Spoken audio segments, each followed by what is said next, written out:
Hello everyone, welcome back to Vidyalaya.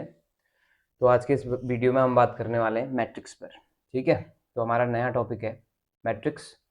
तो matrix किसको कहते हैं उस पर काम कर लेते हैं। सबसे पहले देखो क्या है ना कि आपका एक मैट्रिक्स जो है वो एक फ्रेम है बेसिकली।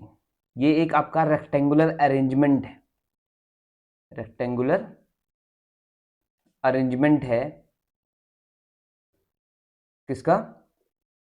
ऑब्जेक्ट्स का, या सिंपली कहो नंबर्स का। करेक्ट।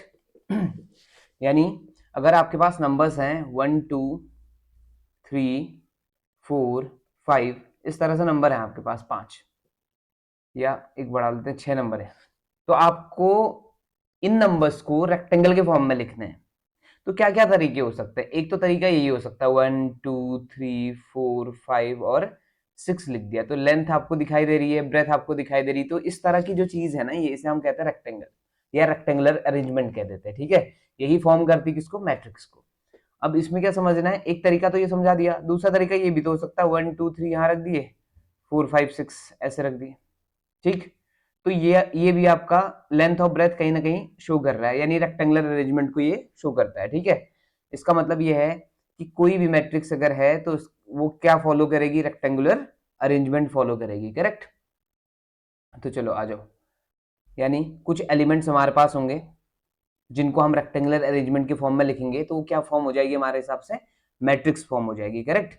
जैसे 1 2 3 4 5 6, तो ये एक मैट्रिक्स है जिसको आपका इस तरह से स्क्वायर ब्रैकेट के अंदर लिखा जाता है। ठीक, इसको मैंने कैपिटल ए से रिप्रेजेंट कर दिया। तो अब आपने ध्यान देना है कि मैट्रिक्स में हमेशा क्या क्या होता है? एक तो कॉलम और एक रोज। तो जो ऐसे हॉरिजॉन्टल होंगी ये होगी रोज, जिनको हम R1 और R2 कहेंगे, और जो आपका वर्टिकल आएंगे ये आपका क्या हो गए? कॉलम्स हो गए। करेक्ट। तो हम कह सकते हैं कि आपका एक rectangular arrangement is known as matrix. ठीक है, तो ये क्या कंसिस्ट करता है? रोज और कॉलम्स को कंसिस्ट करता है। करेक्ट। चलो, और एक कमाल की बात ये है कि आपका जहां पर भी एलिमेंट प्लेस होगा ना, वो आपका इंटरसेक्शन होगा किसका? रोज और कॉलम्स का। यानी ये जैसे यहाँ पे एलिमेंट हो सकता है, यहाँ पे एलिमेंट हो सकता है, यहाँ एलिमेंट, ऐसी वहां पे एलिमेंट पाया जाएगा जहां पे आपका इंटरसेक्शन हो रहा होगा किस किसका? रोज और कॉलम्स का। करेक्ट। तो समझ आ गया होगा मेरे ख्याल से कि मैट्रिक्स क्या है। मैट्रिक्स एक फॉर्मेशन है, एक रेक्टेंगुलर अरेंजमेंट है डिफरेंट ऑब्जेक्ट का। ऑब्जेक्ट का मतलब यहाँ नंबर्स हो सकते हैं। ठीक है, ये आपका अल्फाबेट्स हो सकते हैं, डिपेंड करता है। और आप क्या करेंगे? किसी भी मैट्रिक्स को डिनोट कर दो कैपिटल ए से, कैपिटल बी से, कैपिटल सी से, फर्क नहीं पड़ता उसमें। ठीक, चलो, तो मैट्रिक्स क्लियर हो गई।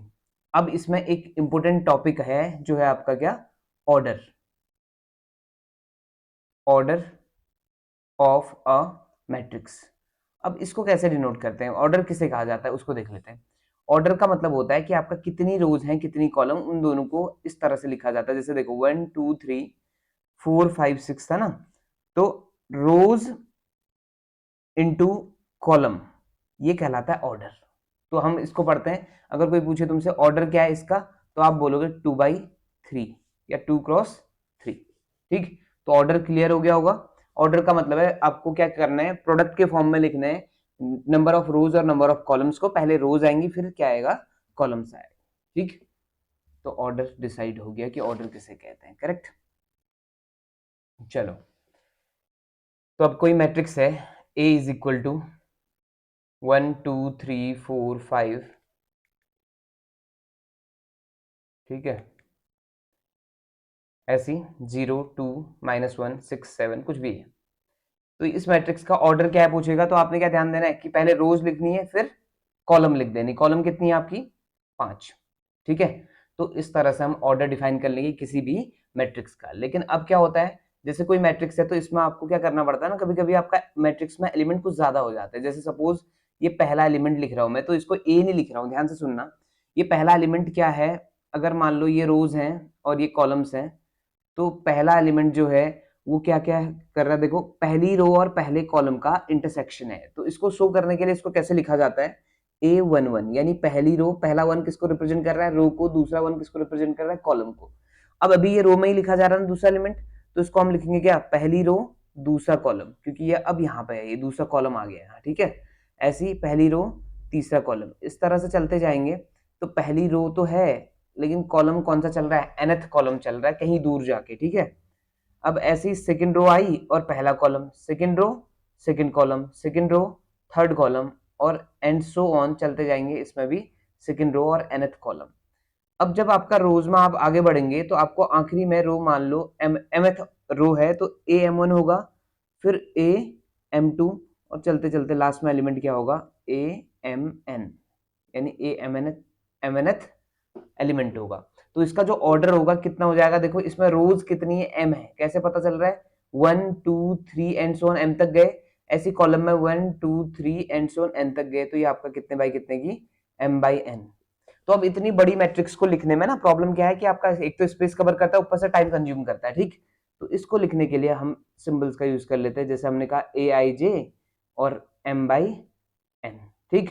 तो ये वेल नोन है, करेक्ट। और दूसरा यहाँ पे आप ये लिख सकते हैं कि i from 1 to m and j from 1 to n, ऐसा बोल सकते हैं, बट ये आप वैसे ही समझ जाएंगे। आप नॉर्मली भी अगर लिखते हैं कि a equal to a i j m by n, तो वो वेल नोन है कि आपका i की वैल्यू 1 से m तक होंगी, रोज कहां से कहां मूव करेंगे, 1 से लेके m तक, और कॉलम्स कहां से कहां मूव करेंगे, 1 से लेके n तक, करेक्ट। तो ये आपका रिप्रेजेंटेशन हो गया किसका, किसी पर्टिकुलर मैट्रिक्स का, जब ज्यादा एलिमेंट्स हैं उसको, तो हम इसको शॉर्ट फॉर्म में इस तरह से लिखते हैं, ठीक है। तो चलो आ जाओ थोड़ा सा आगे बढ़े, ठीक। अब होता क्या है कि आपका अगर कोई मैट्रिक्स है, तो मैट्रिक्स में आपसे कह दिया कि आपके पास 5 एलिमेंट दिए हैं आपको, ठीक है। आप इसके करस्पॉन्डिंग कितने ऑर्डर रेडी कर सकते हैं, कितने ऑर्डर रेडी कर सकते हैं, मतलब ये जोमेटो वाला कॉन्सेप्ट नहीं है या स्विगी वाला कॉन्सेप्ट नहीं है, ठीक है। ऑर्डर रेडी करने का मतलब यहाँ है कि आप 5 एलिमेंट आपको दिए हैं, आप कितने तरह की मैट्रिसेस इससे बना सकते हैं, इन एलिमेंट्स को कैसे रख सकते हैं। तो आप क्या कर सकते हैं, पहली चीज तो ये बड़ा कॉमन है कि एक रो बना दो और 5 कॉलम बना दो, ठीक है। दूसरा, 5 रोज बना दो और एक कॉलम बना दो। अब ये 5 प्राइम नंबर है तो बाकी कुछ ऑर्डर नहीं बन सकता, तो ये एक क्वेश्चन तो ये आपका बन सकता है कि आपसे कह देगा कि 27 एलिमेंट्स है, how many orders you can form, तो वहां पे ऑर्डर के ऑप्शंस दिए होंगे 1 2 3 4 5 ऐसे, ठीक। ऐसे अगर 12 आपके पास क्या हो एलिमेंट्स हैं तो कितने ऑर्डर आप बना सकते हैं, पहला ऑर्डर तो क्या हो गया 1 इंटू 12, दूसरा इसका जस्ट रिवर्स कर दो, दोनों सेम चीजें नहीं है, याद रखना कि ऐसा मत कह देना कि 1 इंटू 12 और 12 इंटू 1 दोनों सेम ही तो है, ऐसा बिल्कुल नहीं है, ठीक है। क्यों क्योंकि इसमें जो है पहले वाले में एक रो है 12 कॉलम्स है, और सेकंड में 12 रोज हैं और एक कॉलम्स है, करेक्ट। तो ध्यान देना इस बात का। और अगला क्या आ गया, 2 से चेक करो कितनी बार डिवाइड होता है, 6 बार, तो इसका रिवर्स भी लिख दो 6 इंटू 2। फिर 3 से चेक करो कि 12 कितनी बार डिवाइड होता है, 4 टाइम्स, फिर 4 का रिवर्स भी कर लो 4 इंटू 3। फिर उसके बाद आगे बढ़ो, 5 से नहीं जाता, 6 से हम लिख चुके 6 का, तो ये आपका टोटल क्या हो गए, ऑर्डर हो गए, इससे ज्यादा ऑर्डर नहीं बन पाएंगे, इसके 12 एलिमेंट्स अगर हमारे पास है तो, ठीक है। तो इस तरह से क्वेश्चन अगर आता है तो आप बना लेंगे पेपर में, है ना। चलो अब बात करता हूँ टाइप्स ऑफ मैट्रिसेस की। तो क्या होता है ना कि आपका इसके जो ओरिएंटेशन के फॉर्म पर है, यानी कि एलिमेंट्स इसमें किस तरह से ओरिएंटेड हैं, उसके बेसिस पर आपका इसके टाइप्स को डिफाइन करेंगे हम सबसे पहले। पहला है टाइप्स ऑफ मैट्रिसेस में आते हैं, इसके अंदर पहली चीज है रो मैट्रिक्स, नाम से डिफाइन होता है। रो मैट्रिक्स का मतलब है it has only one row, यानी सिर्फ एक रो होगी, 1 2 3 4 इस तरह के आपका एक मैट्रिक्स बन गई, देखो 1 इंटू 4 की है ये। ऐसे मैं बना सकता हूँ 1 2 एंड सो ऑन एन तक, ये कितने की होगी 1 इंटू एन की, ठीक। ऐसी सेकंड नंबर है कॉलम मैट्रिक्स का। कॉलम मैट्रिक्स का मतलब है जिसमें सिर्फ और सिर्फ क्या हो, एक कॉलम हो, एक कॉलम होने का मतलब 1 2 3 4, ठीक। इस तरह की सिचुएशन हो जाएगी। ये कितने बाई कितने का हो जाएगा बताओ, 4 इंटू 1 का हो जाएगा, क्योंकि रोज कितनी है इसमें, 4 रोज हैं, और कॉलम कितना है, सिर्फ एक कॉलम है। ऐसे ही आप अगले में आ सकते हैं, तो m इंटू 1 का भी बना सकते हैं, ठीक। तो डिपेंड करता है। फिर तीसरा नंबर आ जाओ जो बहुत खास है, जिसको हम कहते हैं square matrix. Square matrix, square matrix का नाम से डिफाइन हो रहा है, क्या हो रहा है बताओ, कोई matrix a i j m by n square matrix कहलाएगी कब, जब m इज इक्वल टू क्या हो जाएगा, n हो जाएगा। यानी कि जिस दिन number of rows equal to number of columns हो जाएंगे, उस दिन आपका मैट्रिक्स को हम क्या कह देंगे, स्क्वायर मैट्रिक्स कह देंगे, करेक्ट। चलो स्क्वायर मैट्रिक्स भी आपको क्लियर हो गया होगा, ठीक। और ज्यादा तेज हो रहा होगा तो प्लीज बता देना कि आपका कहाँ पे प्रॉब्लम है। स्क्वायर मैट्रिक्स के कुछ एग्जांपल दूं अगर मैं आपको, तो ये आपका कौन 1 2 3 4 इस तरह का 2 रोज 2 कॉलम, ऐसी 1 2 3 4 5 6 7 8 9 नंबर्स आप बदल देना, ये मत कहना कि सीक्वेंस में ही लिखने होते हैं, कुछ भी लिख सकते हैं आप, 0 1 2 4 5 -7 कुछ भी जो मन करे, ठीक है, नंबर्स लिखना बट फिलहाल। तो स्क्वायर मैट्रिक्स में आपको समझ आ गया होगा कि रोज और कॉलम्स क्या होंगी, इक्वल अमाउंट में होंगी, ठीक है। आगे बढ़ो, अगला है डायगोनल मैट्रिक्स, बहुत खास है डायगोनल मैट्रिक्स। डायगोनल मैट्रिक्स का मतलब क्या होता है, देखो पहले तो यहां समझ लो कि डायगोनल क्या है। डायगोनल का मतलब है कि आपका लेफ्ट टॉप से राइट बॉटम है ना, ये इसी को डायगोनल कहेंगे। हालांकि ये भी डायगोनल है, ये बाद वाला जो मैं जिसे मैं हाईलाइट करने जा रहा हूं, देखो ये भी क्या है, डायगोनल है।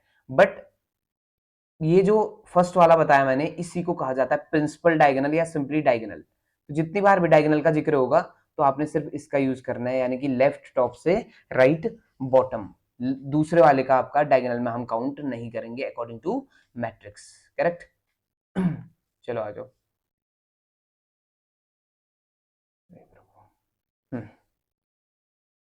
डायगोनल मैट्रिक्स, तो डायगोनल मैट्रिक्स क्या होती है, एक ऐसी मैट्रिक्स जिसका हर एक नॉन डायगोनल एलिमेंट कितना हो, जीरो हो।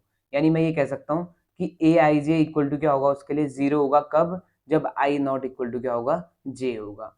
एक ऐसी matrix a equal to a i j m by n such that a i j equal to क्या, zero for i not equal to j. यानी कि आपको याद रखना है कि i not equal to j वाले जितने भी टर्म्स होंगे वो सारे जीरो हो जाएंगे। ये इसकी प्लेस कौन सी थी, A11, इसकी कोई रिस्ट्रिक्शन नहीं है, ये किसी दिन जीरो भी हो सकता है या किसी दिन कोई नंबर भी हो सकता है, कुछ भी, कोई भी नंबर, ठीक।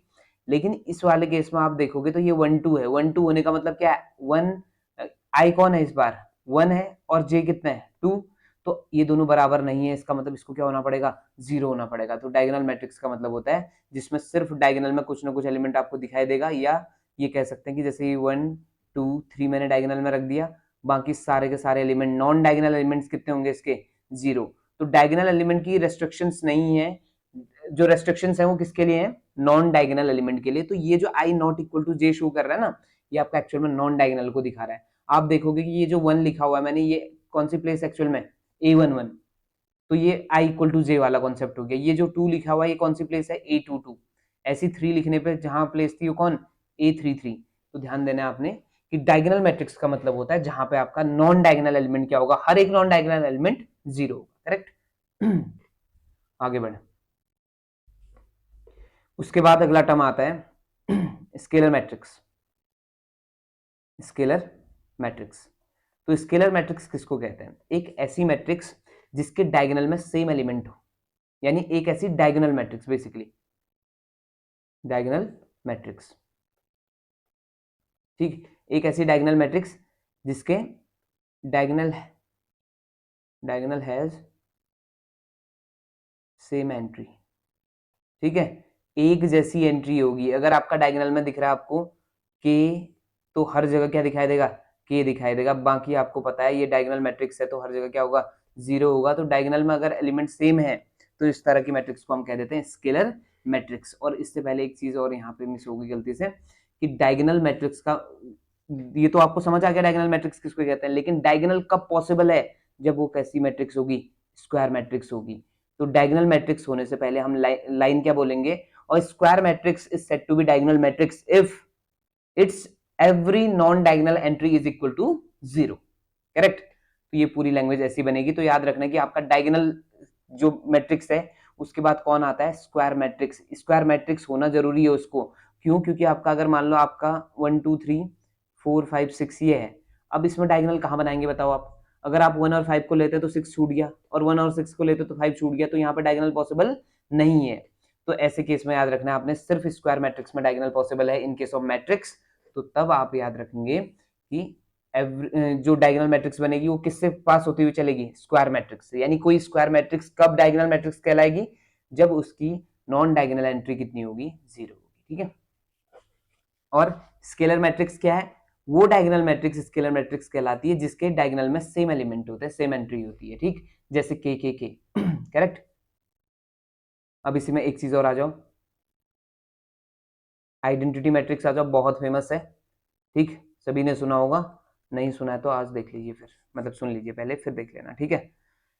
तो चलो, आइडेंटिटी मैट्रिक्स का मतलब होता है एक ऐसी स्केलर मैट्रिक्स जिसके स्केलर की वैल्यू 1 होती है बस, यानी हर जगह आपको क्या दिखाई देगा, 1 दिखाई देगा, ठीक। हालांकि ये भी स्केलर मैट्रिक्स है, पर इसके स्केलर की वैल्यू कितनी है, 1 है।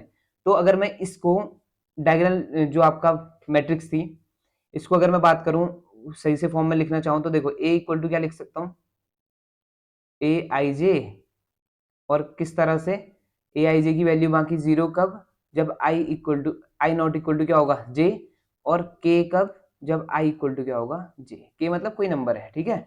और अगर इसको लिखना चाहें आप ऐसे ही, तो आप लिखेंगे ए इक्वल टू ए आई जे, लेकिन कंडीशन, ए आई जे जो है वो 0 होगा कब, जब आई नॉट इक्वल टू क्या होगा, जे, और ए आई जे क्या होगा उस दिन, के हो जाएगा कब, जब आई, सॉरी के नहीं होगा इस बार, आई एम सॉरी, माफ कर देना हमें, 1, ठीक है, आई नॉट, आई इक्वल टू जे के लिए, ठीक। तो इस तरह से भी लिख सकते हैं, लेकिन इसका कोई प्रॉब्लम नहीं है। आप आइडेंटिटी मैट्रिक्स क्या होती है, स्केलर मैट्रिक्स क्या होती है, डायगोनल मैट्रिक्स क्या होती है, आप सब जान चुके हैं, है ना। इसी पे एक टर्म और आता है,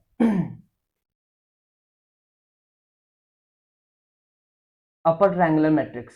सुनना जरा इसको, अपर ट्रायंगुलर मैट्रिक्स। तो अपर ट्रायंगुलर मैट्रिक्स का मतलब क्या होता है ना, कि इसमें आपको क्या दिखाई देगा, डायगोनल से ऊपर के एलिमेंट की कोई रिस्ट्रिक्शन नहीं होगी, लेकिन डायगोनल से नीचे क्या मिलेगा आपको, हर जगह 0 मिलेगा, ठीक। अगर आपको डायगोनल से नीचे हर जगह क्या दिख रहा है, 0 दिख रहा है, तो इस तरह की मैट्रिक्स को हम कहते हैं अपर ट्रायंगुलर मैट्रिक्स, ठीक। तो यानी मैं इसको कैसे कह सकता हूं, देखो, मैं कहूंगा a square matrix is said to be upper triangular matrix if aij equal to 0 for what, when I is greater than j। ये समझ लेना आप बस। देखो, रिस्ट्रिक्शन सिर्फ किसकी है, लो, जो आपका नीचे है, ट्रायंगल से नीचे, सॉरी डायगोनल से जो नीचे एलिमेंट है उनकी वैल्यू क्या होनी चाहिए, 0। तो डायगोनल से नीचे जितने भी एलिमेंट होंगे ना, उन सब में एक खास बात होगी कि उनका जो रो की वैल्यू होगी वो ज्यादा होगी किससे, कॉलम से। जैसे इस एलिमेंट को उठा लो, ये एलिमेंट में क्या है पता है, A21 है इसका नाम, तो देख लो आपका रो ज्यादा है, कॉलम कम है। ऐसे यहाँ देख लो, ये 3 1 है, ये 3 2 है, ठीक है। तो इस तरह से कंडीशन है, बाकी किसी के लिए कोई रेस्ट्रिक्शन नहीं, सिर्फ ए आई जे क्या होना चाहिए, 0 उनके लिए होना चाहिए जहां आई क्या होगा, बड़ा होगा किससे, जे से। ऐसे ही आता है लोअर ट्रायंगुलर मैट्रिक्स भी, lower triangular matrix, lower triangular matrix में क्या होता है ना, सेम लैंग्वेज है, बस वहां फर्क क्या होगा, ए आई जे 0 होगा किसके लिए, व्हेन आई लेस देन क्या, जे, यानी उस टाइम आपका नीचे वाला एक ट्रायंगल बनेगा, नहीं पता उसमें एलिमेंट्स किस तरह के होंगे, लेकिन ऊपर तय है कि एलिमेंट डायगोनल से ऊपर क्या होंगे, 0 ही होंगे, बाकी कोई चॉइस नहीं होगी, करेक्ट। तो ये दो मैट्रिक्स भी आपको क्लियर हो गए होंगे, ठीक है। अब एक मैट्रिक्स की बात और कर लेता हूँ, नल मैट्रिक्स, या इसी को हम कहते हैं जीरो मैट्रिक्स भी कहते हैं इसको, ठीक है।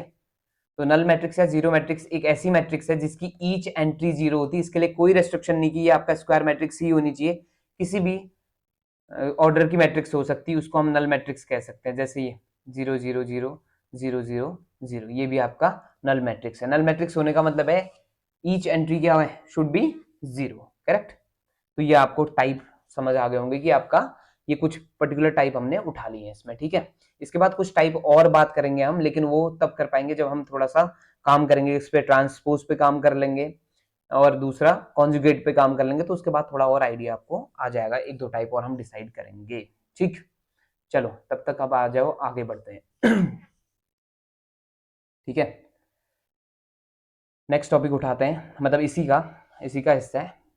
पहले तो इक्वालिटी ऑफ टू मैट्रिसेस देखते हैं कि दो मैट्रिक्स कब इक्वल हो सकती है, वो चेक कर लेते हैं पहले, ठीक है। Equality of to matrices. अब दो मैट्रिक्स इक्वल कब होंगी उसको पकड़ते हैं पहले। तो दो मैट्रिक्स इक्वल कब कहलाती है, देखो, जैसे सपोज करो एक मैट्रिक्स ए है, एक मैट्रिक्स बी है, ए इक्वल टू 1 2 3 4 है, और दूसरा है बी इक्वल टू मान लिया x y z a b c है, ठीक है। अब कोई तुमसे आके कहे कि a is equal to b हो सकता है, तो बिल्कुल नहीं हो सकता है, इस बार तो बिल्कुल नहीं हो सकता। क्यों? क्योंकि इसका ऑर्डर है 2/2 और इसका ऑर्डर है क्या 2/3। करेक्ट इतना? तो यहाँ पे आपने ध्यान देना है कि दो मैट्रिक्स को हम इक्वल तभी कह पाएंगे, पहली कंडीशन होनी चाहिए कि their order should be same, ठीक। तो अब जैसे कोई मैट्रिक्स है ए इज इक्वल टू, तो 1 2 3 4, और दूसरा बी इज इक्वल टू है ए बी सी डी। अब ये मैट्रिक्स इक्वल हो सकती है, बात की बात है कि आपका ये मैट्रिक्स इक्वल होंगी नहीं होंगी, लेकिन पहला जो कंडीशन है वो तो सेटिस्फाई कर चुकी है, क्या? ऑर्डर सेम होने का, ठीक। तो सेम ऑर्डर को ये आपका सेटिस्फाई कर चुकी है, इसका मतलब है पहला पड़ाव तो क्लियर हो गया। दूसरा पड़ाव क्या है? करस्पॉन्डिंग एलिमेंट इक्वल होने चाहिए, यानी कि सॉरी करस्पॉन्डिंग एलिमेंट इक्वल होने चाहिए। ए की वैल्यू किसके बराबर होनी चाहिए 1, बी की वैल्यू 2 के बराबर, सी की वैल्यू 3 के बराबर, डी की वैल्यू 4 के बराबर। करेक्ट इतना? समझ आ गया? तो दो मैट्रिक्स को हम इक्वल कब कहेंगे? नंबर एक, they have same order, they have same order, और number two, their corresponding element should be same, element should be same, ठीक है। अब करस्पॉन्डिंग एलिमेंट का मतलब क्या है? देखो, इसका अगर मैं ये फोर्थ वाला एलिमेंट ये उठाऊं, तो इसका नंबर नॉर्मली क्या होता है हमारे हिसाब से A22 है, दूसरी रो दूसरा कॉलम, तो इसका A22 भी सेम होना चाहिए, ठीक। तो अगर इसको मैं थोड़ा और ब्रीफ करूं तो जल्दी से देख लो। अगर पहली मैट्रिक्स ए आई जे है m/n, और दूसरी मैट्रिक्स बी है B_I_J m/n है ये भी, यानी कि इन दोनों का ऑर्डर तो सेम दे दिया, तो ये इक्वल तभी होंगी जब AIJ इक्वल टू क्या होगा BIJ, ठीक। तो समझ गए होंगे शायद मेरे ख्याल से। चलिए जी, आज की कहानी को यहीं समाप्त करेंगे। वीडियो पसंद आया तो लाइक कर दो, शेयर कर दो और सब्सक्राइब करो, है ना। मिलते हैं आपसे ब्रेक के बाद, तब तक के लिए bye bye. Thank you for watching.